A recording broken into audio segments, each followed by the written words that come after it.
Hello, papunta kami Lian sa bayan. Pero ang adaanan namin ay ayan.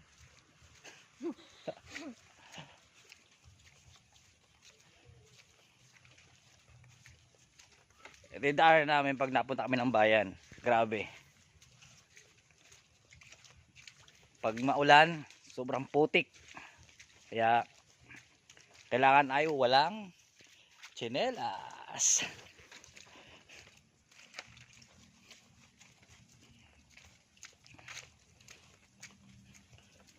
Ganito talaga dito sa amin sa probinsya pag umuulan ay sobrang putik sa daan.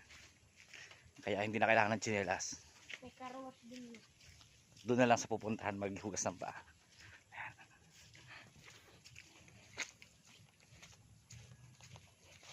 Kaya grabe oh. Putik na putik. Ayan, yung kapitbahay namin na malayo. Anong tawag niya pag malayo kapitbahay? Karayuan. Anong tawag? Hindi kapitbahay, di ba? Kasi ang kapitbahay malapit. Karayuan. Karayuan ang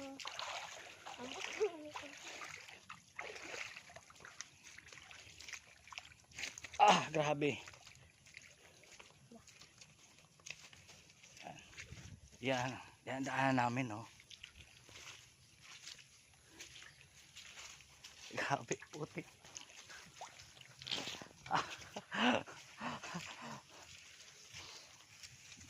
Mula nung pinanganak ako at lumaki ako dito, ganito na dito. Hanggang ngayon. Kapag umuulan, ang daanan ay sobrang putik. Ay, dan. Kaya kailangan sanay ka.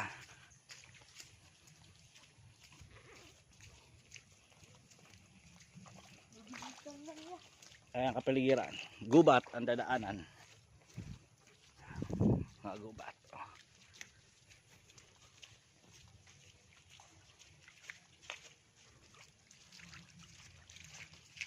Buti sanay ka liyan magpaa dito sa putik.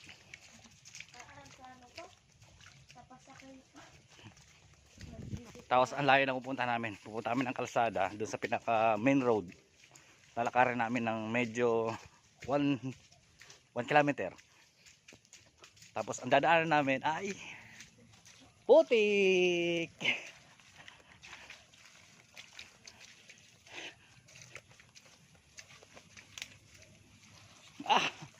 Lambot. Parang hindi nahiyang ang pako dito.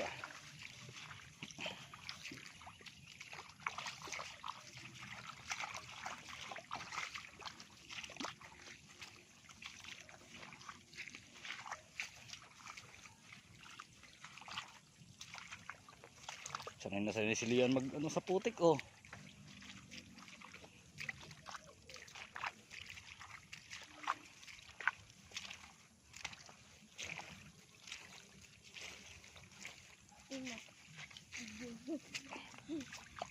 Kalabaw.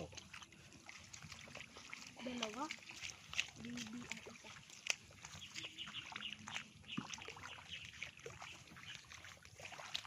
Sabi ng pamangkin ko, si Lian, sanay sa putik. Ay, putik.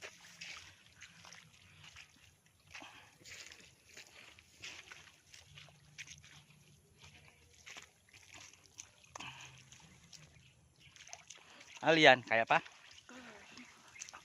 Parang enjoy na enjoy ka dumaan sa putik ah. Grabe. Wala. Ano, kaya ba? Oh.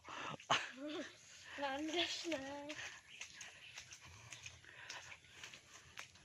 Malapit na tayo.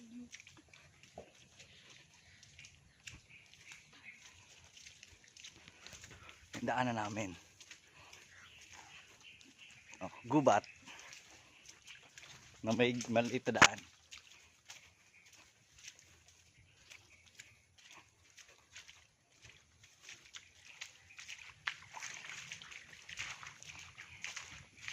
Ilan na followers mo? TikTok? 1K. Ha? 1K. 10K? Mm-mm. Bigyan mo.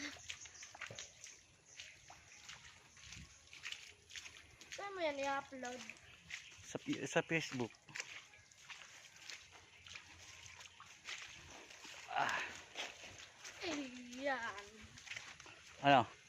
Daming tusukin. Ha? Daming tusukin. Natusok ang paa mo?